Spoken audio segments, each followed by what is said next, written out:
A consistent but almost never noted theme of American foreign policy is that it is always the Christians who suffer. When there's a war abroad that the United States is funding, it is Christians who tend to die disproportionately. And this goes back a long way, 60 years really, to Vietnam, where Catholics in that country were massacred. But it's accelerated. So, for example, during the more than a decade the U.S. government spent occupying Iraq, the ancient Christian community of Iraq was completely devastated. 9 out of 10 of them are no longer there. They're gone. That was an effect of our foreign policy, but it was almost never noted in the United States and almost never, ever even mentioned by Christian clergy in this country, many of whom supported that war and that occupation. Why is that? Maybe because it wasn't. Virtually no one in any American church said anything when Christians were killed in Syria, very often by Islamic extremists paid for by the United States. But nobody said anything, and anyone who did was denounced as a kook or a bigot somehow. Standing up for Christians was not allowed in the U.S. media. We saw that firsthand. And so, once again, it continued. In Ukraine, where the U.S. government has sent far more than $100 billion to the Ukrainian government. And what happened? What did that government do? Well, it banned an entire Christian denomination. The Zelensky government is busy throwing Orthodox priests and nuns in jail and having the army raid churches. But again, not a word. But what about Gaza? What about the entire region in the Middle East, where, of course, there's very intense fighting going on? Many Christian churches in the United States, particularly evangelical churches, support that. But there is virtually never a word about the Christians who live there, the ancient Christian community in Gaza, the West Bank, and Israel proper. So, because no one has said a word, there has been great suffering among the Christian population in that region. In October, a Greek Orthodox church in the Gaza Strip was hit by an airstrike. We're showing the video now. The church is in ruins. At least 17 people were killed that day.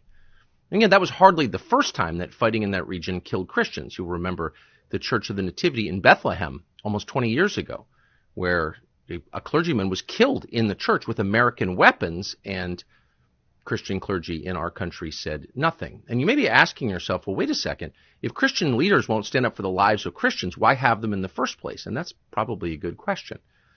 So you would think that in Congress, where there are many self-professed Christians, somebody might be piping up on behalf of their brethren in the Holy Land. But no, just the opposite, in fact. For example, at a town hall event last month, Michigan Congressman Tim Walberg, a former evangelical pastor, said he would like to see the region treated like Hiroshima was treated. Watch this. We shouldn't be spending a dime on humanitarian aid. I agree. It should be like Nagasaki and Hiroshima. Get over quick. The same should be in Ukraine. Defeat Putin quick. Instead of 80% of our funding for Ukraine being used for humanitarian purposes, it should be 80%, 100% to wipe out Russian forces, if that's what we want to do. So, to be clear, as a theological matter, Christianity is not the religion of Hiroshima and Nagasaki. It's the religion among all world religions that uniquely abhors mass killing. In fact, it is the religion that abhors mass killing. There's no excuse for that from a Christian perspective. And here we have a former pastor calling for it. But again, how are the Christians doing in that region, in Gaza, the West Bank, and in Israel proper? We almost never hear from them, and so we thought it would be interesting and maybe edifying to hear from one right now. The Reverend Munther Ishak is the pastor at the Evangelical Lutheran Christian Church in Bethlehem, and we're honored to have him join us. Father Ishak, thank you very much for coming on. So let me just ask you a broad question to start. How are Christians in the Holy Land, in the three places I mentioned, West Bank, Israel proper, and Gaza, how are they doing right now? Yeah, first, thank you for having me. These are very, very difficult times, and it's been difficult for quite some time now. When I say difficult times, I'm not just only referring to October 7th, and the fact that right now we are fragmented into, as you explained, three territories, the West Bank, Gaza, and Israel proper. We can add East Jerusalem, which is a category in its own, explain one element of our situation, which is we're fragmented. So in my church, I have family members with relatives in Gaza, and they cannot even visit. Before the war, they could not visit and be with them. This fragmentation is, as I said, one element of the situation. One of the biggest problems we're facing right now is the deterioration in our number. People keep leaving because of the political reality. Life under a very harsh Israeli military occupation is difficult to bear, and as a result, many young Palestinian Christians continue to leave, for example, Bethlehem, choosing to find a better and easier life elsewhere. We are a small community, but we're part of the Palestinian people, and as such, anything that happens to Palestinian happens to us. We are probably disproportionately affected by all of this because of our small numbers as a religious community. Anything that happens impacts us severely. Case in point, what's happening in Gaza right now, where there are anything between 800 to 900 Palestinian Christians, and any impact on that community, any death in that community will have a long-lasting effect. So what sort of support have you had from the Christians in the U.S. Congress? And just to frame this, and of course people know this already, but the United States government is paying for a lot of these military operations, and this is a majority Christian country. So have any members of Congress sent you aid of any kind, words of support, a fellow Christian? We've always had a problem with American foreign policy when it comes to Palestine, Israel, and the Middle East in general. I've traveled to D.C. in December to advocate for a ceasefire. I don't think war solves anything. And no, I mean, on the opposite, we continue to be horrified by what we hear from Congress, with, of course, some exceptions. There are some on the Democratic side. Of course, Rashida Tlaib comes from a Palestinian heritage. But when you look at the so-called religious right, we receive no sympathy whatsoever. Sometimes we just plead to be heard and to have our perspective taken seriously. And one of the things I'm often struck with, whether when I speak to diplomats, politicians, Congress staff, or even pastors and influential pastors, is how little they know about the reality on the ground. And their knowledge of the situation here seems to be very, very shallow. Yet they hold very strong opinions. And oftentimes these opinions are shaped by political parties' position, the United States position, and not really based on, a learned opinion that's based on facts, on being here, visiting, talking, investigating, and knowing the facts. And to me, the problem with all of that is it comes across with very strong opinions and decisions that impact our lives. Many times I wish to tell not just the congressmen, but the pastors themselves who support them, do you know that your lobbying, your positions, even your sermons, have direct consequences on our lives? Tucker, in this war, there was pastors who openly called, for example, to turn Gaza into a parking lot. Now, let's remember, there are not just, the many innocent people, the majority of, Gaza people, civilians, innocent children, but also there are our siblings in Christ.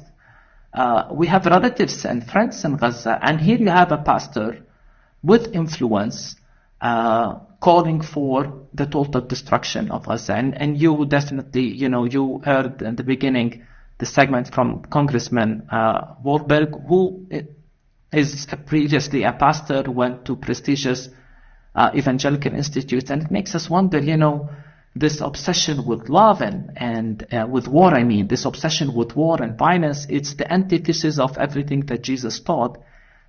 And at the same time, it again makes us wonder, do you realize how damaging that is for us Christians living not just in Palestine, but in the Middle East? Damaging in the sense of real impact on our lives, but also damaging in terms of our credibility in front of our peers here in the Middle East. So we've always had a very serious problem when it comes to American foreign policy and the religious right support to that foreign policy when it comes to Palestine and Israel. So you have people in the United States, self-professed Christians, who are sending money to oppress Christians in the Middle East. That's the sad irony in all of this, is that a lot of the money that comes from churches, even before the war, goes not just to the Israeli military, but to the building of settlements. Many of these settlements are built on land confiscated from Palestinians and in many cases from Palestinian Christian families. So I hope you understand again how difficult this is for us, because this is political and financial support from our siblings in Christ, rather than that support helping us or even helping humanitarian causes or peace causes or initiatives to bring Palestinians and Israelis together. It's supporting initiatives that are causing our lives as a Christian community more and more difficult and causing many of us to leave because it seems that there is no future for us in this land. We're very troubled, we're very sad by all of this, and again, we continue to plead for the opportunity to be heard. We continue to plead with these evangelical leaders. Come and listen and talk and see things with your own eyes. Take our perspective seriously. Tucker, you mentioned something important about the war in Iraq, and that war literally emptied half of the Christian population there. That Christian leaders pleaded with the American administration not to do that war and not to engage in it. And because they realized that it's going to have some serious consequences, not just on the Christian presence, but on the region as a whole. And never, I think, did they anticipate that it will have this severe impact on the Christian presence in the Middle East. So again, I wish these leaders realize how damaging their position, their lobbying, their money is, even to our existence as Palestinian Christians and as Middle Eastern Christians in general. It's very obvious to me that many evangelical leaders in the United States care much more about the highly secular government of Israel than they care about Christian communities in the Middle East. Why do you have a guess as to why that would be? Some of it is theology. Some of it is the theology of Christian Zionism. That teaches, for example, that Christians must support Israel because the Bible teaches that. And oftentimes that is part of a larger theology of the end times, in which they view the presence of Jews in the land as preparing for the second coming of Christ. They see it as a fulfillment of prophecy, not realizing again what that means on the ground. I always say it's as if the land was empty to them. They are excited about certain events without understanding the consequences of these events on real lives. The irony is that many of these positions actually believe, and many evangelical leaders believe, that at the end times and after Jews are gathered in Palestine, 2/3 of them will be massacred. And only for the other third to convert to Christianity, and somehow they consider that a Jewish-friendly theology. Don't get me wrong, I am for Christians and Jews, just like I'm for all religions coming together, understanding one another. But there is something very problematic when we make a certain religious group as an object in our theology and even eschatology and relate to them accordingly, again, without really understanding what is happening on the ground, without understanding even the complexity of Israel as a state, how secular it is, but even how much it is oppressing Palestinians, breaking the international law, committing sometimes human rights abusing documented against Palestinians, including Palestinian Christians. To me, Christians should be for peace. And again, I wish you were investing all of this energy and money in initiatives that bring peace, not continuing to support Israel unconditionally without holding them accountable, which is, in my opinion, what drove us to this mess right now with the catastrophe of thousands of Palestinians killed and October 7 and all of that. It's all of these policies, and we continue to say that the church has been part of the problem. And it's one of my desires to see the church part of the solution when it comes to Palestine and Israel. Whether in this war or before, it was confirmed to me that the church is part of the problem. It'd be pretty easy for Republicans in the U.S. Congress to say we support the government of Israel.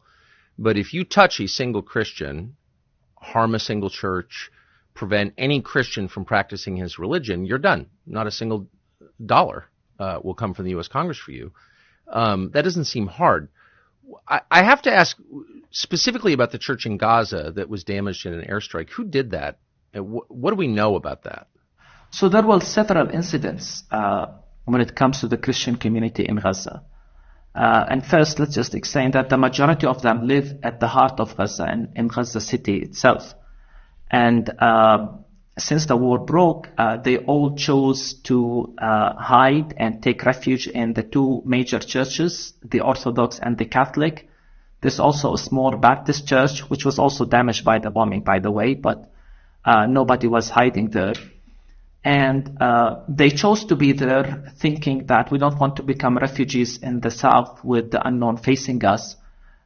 We don't want to leave. Many of them are descendants of 1948 crisis, the Nakba. So many of them are descendants of refugees. So they thought we don't want to go through the same again. One of them told me, if I'm going to die, I'd rather die in the church. They thought the church was safe, but the church was not. So I think 10 days after the war or so, the Orthodox Church was hit or was impacted by an Israeli missile, and 18 people were killed, including 9 children, Palestinian Christians, 9 Palestinian Christian children, 18 altogether. As I said, including relatives of church members who were devastated by the impact. We were all devastated by that, because honestly we thought the church was safe. And to be clear, it's a building in the church compound that they were taking refuge in. It's a small campus, and the building that was his is directly close to a historical church building. The church itself dates back to the 4th and 5th century, and it fell on the church itself. Things could have been worse if it did not fall on the building that was struck did not fall on the historic church. So this was a major incident. And actually, Tucker, I followed, even the Christian media did not cover it.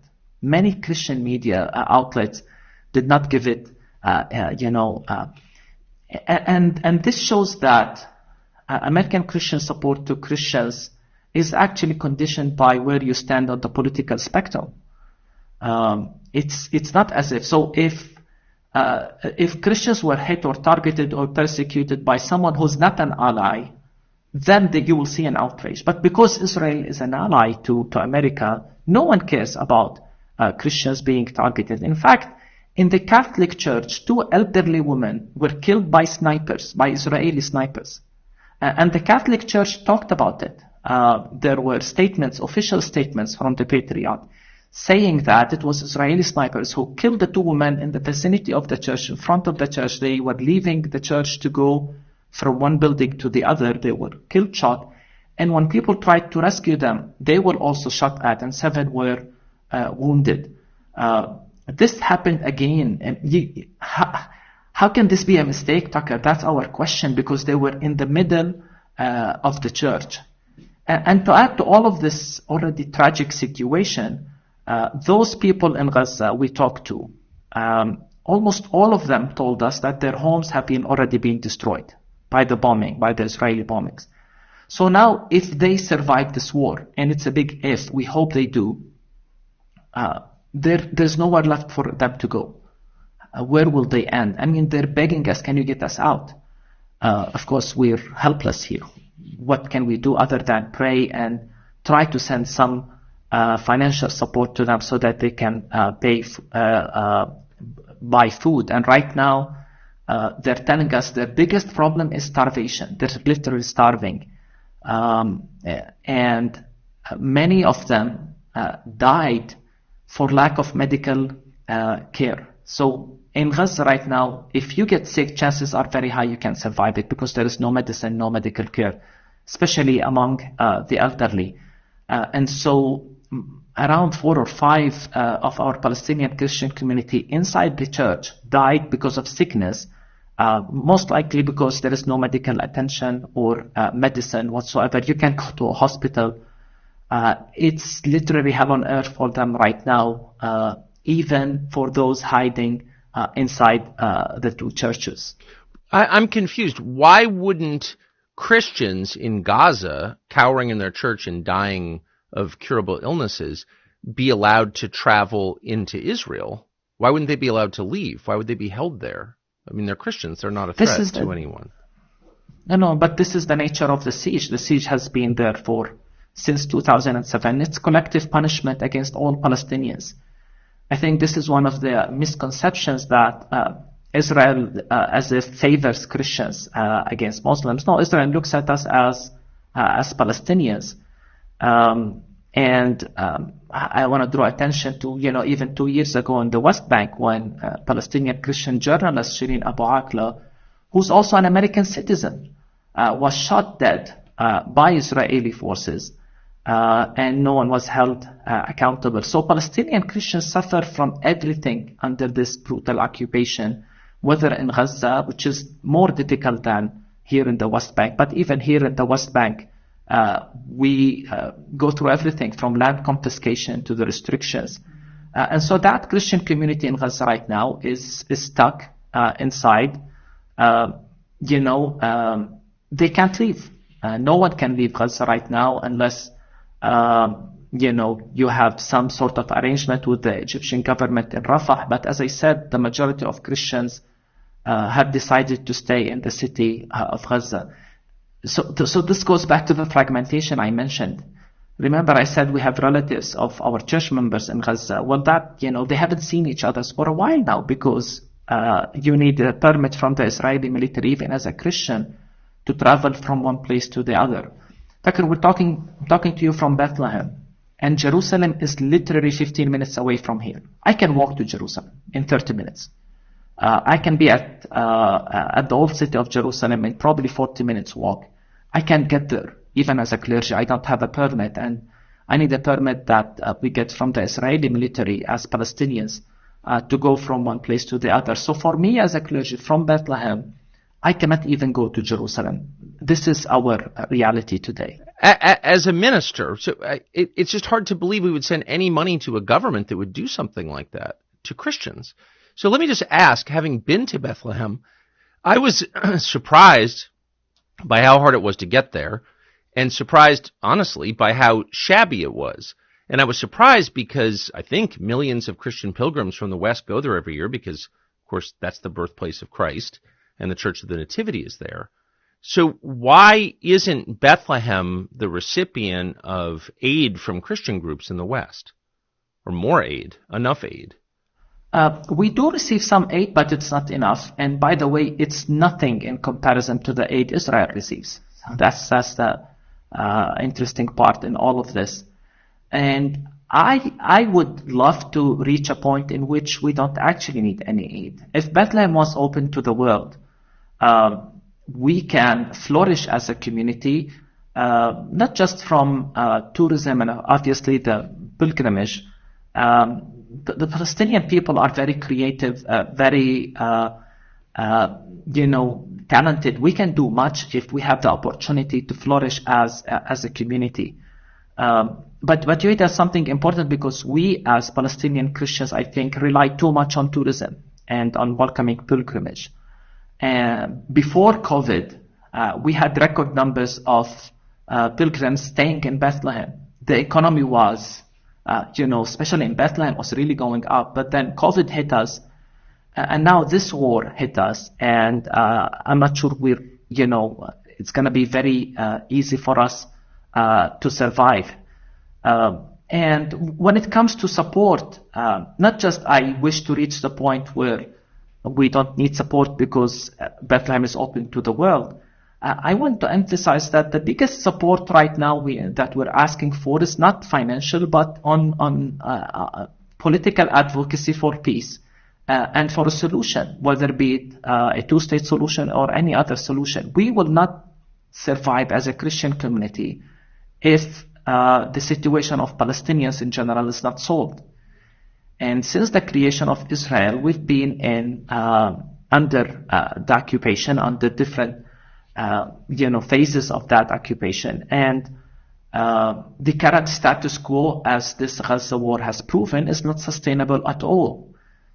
And we've warned about this, by the way. I meet with church leaders all the time, and I've always said the current status quo that Israel has created, a status quo, by the way, that many human rights organizations have described using the word apartheid, is not sustainable. It's going to lead to violence ultimately. It's going to explode. I've never in my wildest dream thought it's going to be as deadly and violent as we're witnessing right now. And my fear is that if we don't do anything about the West Bank, my biggest nightmare is that something similar will happen in the West Bank. So what we're calling for is reasonable, fair-minded Christian leaders who understand the reality on the ground and are able to lobby for a just peace in this land where Palestinians and Israelis live together. Right now, as I said, I look at the church and I see it only as part of the problem, advocating for one side on account of the other. Of course, there are many who understand and who visit, but by and large, look at the bigger picture in terms of political lobbying, in terms of financial support. I don't think it's helping us as Palestinian Christians. And this, by the way, doesn't it's not about one political party or the other. I remember even during the Trump administration, we pleaded as a Christian community. We pleaded that moving the embassy doesn't help. We pleaded that a peace treaty with other Arab countries, as much as I want to see peace, if you don't start with the Palestinians, it's not going to help. But again, it seems our perspective is never taken seriously. And look, now we're paying the results of years and years and years of American foreign policy to support Israel without really putting pressure to end the occupation and establish the official position of America, a two-state solution. So this is the biggest thing we're asking for. If you want us to stay here, if you want to see the Palestinian Christian community remain in the land, continue the Christian witness in the place where it all started. This is the land of Jesus. This is where Jesus walked. This is where Jesus was born. I would hate for the Holy Land to become a museums only. The only way to rescue the Christian presence here is to end the occupation and bring a peaceful solution to the situation. This is what we're asking for. Israel is very often described in American media as the only democracy in the region. Democracy, of course, suggests religious freedom, pluralism. How free are Christians to practice Christianity in Israel? We cannot deny that there are many freedoms in the state of Israel. Yes. But it's not as free as people think. And let me give you an example. And I know that this might come across as shocking to many. Do you know that evangelicals as churches are not officially recognized in Israel? Not recognized by the government of Israel? By the way, by the government of Israel. Evangelism is illegal in Israel. And wait, I'm sorry. May I ask you to stop there? What does that mean? Evangelism is illegal in Israel. It's against the law to evangelize in Israel and to proselytize, as they call it. Christian evangelizing is illegal in Israel? The conversion, and so if you are a Jewish person and you convert to Christianity, you will go through many legal challenges to recognize your marriage certificate, to recognize a lot of your rights, because again, evangelical Christianity is not officially recognized as a denomination in the state of Israel. Many Israeli politicians try to pass laws that prevent Christians from sharing their faith. And so there is always this struggle and this tension about how much can Christians express their faith. Now, The biggest problem Christians are facing is in East Jerusalem, where they are constantly targeted by radical groups, radical Jewish groups. Let's be clear. Sometimes some churches, there was an attempt to burn them. Oftentimes, and this is, you can look at it on social media all over the place, Christian clergy being spit at by these groups. They write very offensive slogans on the wall. There is strong incitements against Christians, especially in the old city of Jerusalem. So, what kind of slogans? I'm sorry to ask you to pause. What kind of slogans? What kind of graffiti is written against Christians? We don't want Christians, get out of here. Some of it is very, very offensive, actually, that I can say. A lot of it is calling for Christians, whether Christians or Armenian Christians. It's a small Christian community, part of the Christian community in East Jerusalem. We don't want you here. You should leave. So there are all these incitements against Christians, especially in Jerusalem. And one might say that, well, we expect to see radical groups in every faith tradition. And I say, of course, yes, that exists. The problem is when they go unchecked and they're never held accountable, even when there are arsons, attacks on churches. Oftentimes the complaint of the heads of churches in Jerusalem, the Catholics, the Orthodox, the Protestant, is that it seems that those who do these attacks are never held accountable. In fact, I think it was around 2 years ago when the heads of churches said in a statement that they feel there is a systematic attempt to empty Jerusalem of Christians. These are strong words. Look at that statement from the heads of churches. So the impression that it's flowery here for Christians is definitely not true. But beyond that, we have to look at the wider political spectrum, because at the end of the day, Israel wants to be both democratic and Jewish. And many question whether that is possible.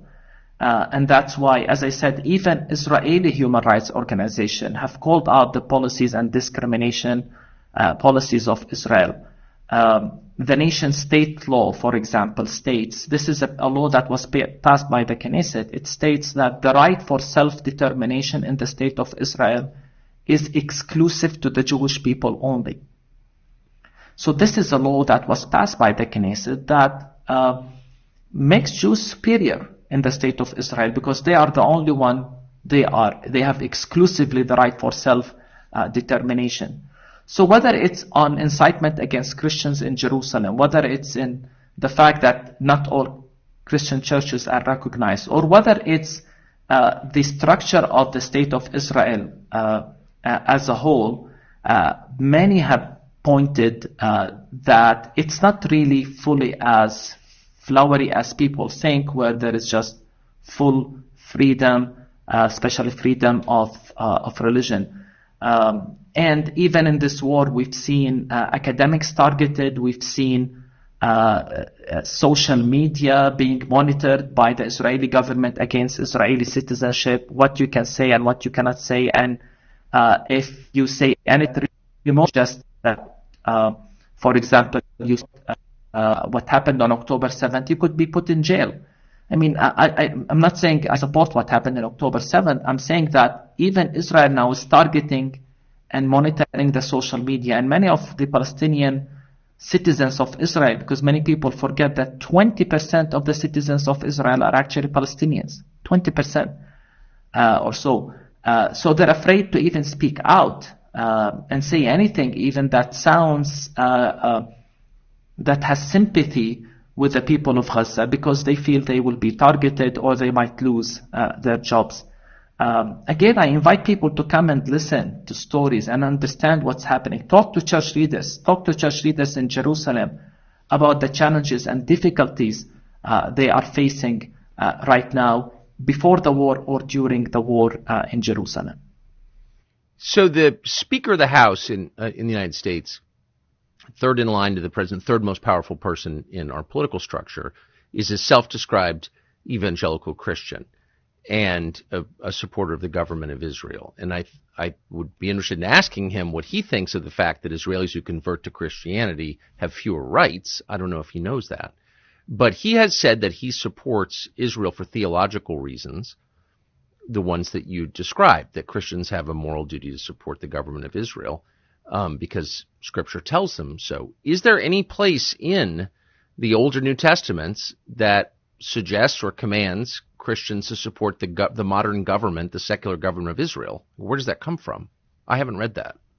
But the problem is when you equate the modern secular state of Israel with the Israel of the Bible. The Israel of the Bible was a faith community in a covenant relationship with God that was given the laws and asked to be a light to the nations.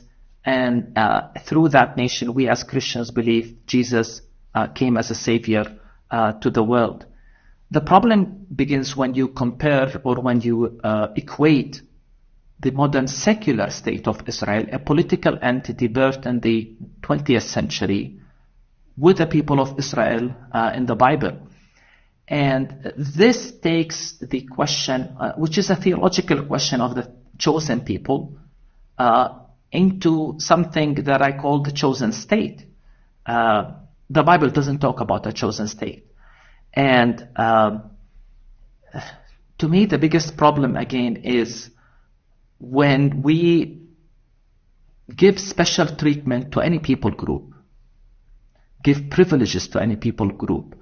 Tucker, I'm a theologian, and to me the idea of chosenness is never about entitlement. Chosenness is about responsibility. It's about our calling to be a light, to be a blessing to others. We cannot change that into a theology of entitlement. And definitely a state cannot take that and make it the blueprint for being entitled and asking for everyone as if to support them. And the problem here is that it's not like,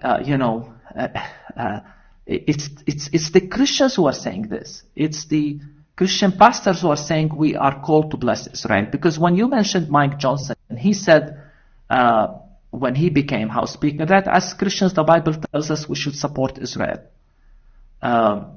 And I ask, what about the context? What if, hypothetically speaking, let's not get into our argument, what if Israel is committing war crimes? Or what if Israel is breaking the international law? Does that mean, as Christians, we should support them regardless? And I fully understand and I'm fully aware of the shameful history of Christianity, in particular when it comes to anti-Semitism. But the solution to anti-Semitism cannot be a blank support to Zionism, especially since that support to Zionism has come on the expense of Palestinians. I always say it seems to me that many Christians in the West are repenting over the sin of anti-Semitism, a sin that happened on their ground. They are repenting on our ground. So, to answer your question, no, I don't think the Bible justifies or calls for an unconditional support to a political entity. I think the Bible calls us to be good neighbors to all people, Jews, Muslims, Buddhists, atheists. I think the Bible calls us to love all people and to show no favoritism, because God shows no favoritism. It's in the Bible. And the way many of these Christians talk about Israel actually puts us immediately as Middle Eastern Christians in the defense position. You know, I pastor the Evangelical Lutheran Christmas Church in Bethlehem. I have the word evangelical at the title of my church. And every time an evangelical church leader says something that implies unconditional support to Israel, people ask us, is this what you stand for? And we always say, no, they don't represent us. And when this support translates into support of war, this is where I'm troubled the most. It's not just because I'm a Palestinian, by the way. As a Christian, I'm troubled because it's the credibility of the Christian witness that is at stake, when it seems that Christians, as in the example of Warburg, seems to call for the genocide of 2 million Palestinians in Gaza, throw a nuclear bomb and get rid of them. I mean, is that really the way of Christ? Is this how we walk in Jesus' footsteps as Jesus' followers? So we're pleading for a different not just position, but for a dialogue. We're pleading even, please reconsider. And I'm not exaggerating when we use strong words like they need to repent of these ways. If you wake up in the morning and decide that your Christian faith requires you to support a foreign government blowing up churches and killing Christians, I think you've lost the thread. Just to end on this, if you had a message for Christian leaders in the United States, whether in government or in churches or just citizens who care about the religion and their fellow Christians, what would it be? It would be to remind them that when the state of Israel was created, it was not created on an empty land. It was created on a land that had millions of indigenous Palestinians there, including Palestinian Christians. And that state they support, that state they celebrated as a fulfillment of prophecy and a sign of God's state to the Jewish people. For it to become a state, hundreds of thousands of Palestinians, including Palestinian Christians, were forced to leave and have never returned. Churches were closed. A friend of mine did a research and counted more than 30 churches that were closed when Israel was created because Palestinians were expelled from the land. Our numbers continue to be in decline. So we're pleading that come and listen, come and talk to us. And my message to Christian leaders right now is there is a very, very brutal war taking place in Gaza, a war that I described using the word genocide because it's a war that has used even starvation as a mean. And fellow Christians are suffering because of that war. It's time that Christian leaders recognize that wars is not the way, whether in Iraq, in Afghanistan, in Libya. When will we learn that war does not help? When will we take Jesus' words seriously about being peacemakers, about being merciful? There must be other ways. And so it would be an invitation to listen, to learn more, and to avoid very shallow and simplistic perspectives that are not based on Scripture itself, but more based on political equations. And I would plea right now, and I will continue to plea that we need to stop this war in Gaza. It's killing many, many children, women, innocent lives. It has to stop. There must be other ways. And as a follower of Christ, we have to pursue the path of peace and justice, and we have to avoid simplistic polarizations, good and evil. Come and listen, come and understand what's happening. And I plead as a Christian pastor from Bethlehem, I plead that you come and listen. Father, thank you for your thoroughly decent and sensible analysis, and I hope it's heard by Christians throughout the West. I appreciate it. Thank you. Free speech is bigger than any one person or any one organization. Societies are defined by what they will not permit. What we're watching is the total inversion of virtue.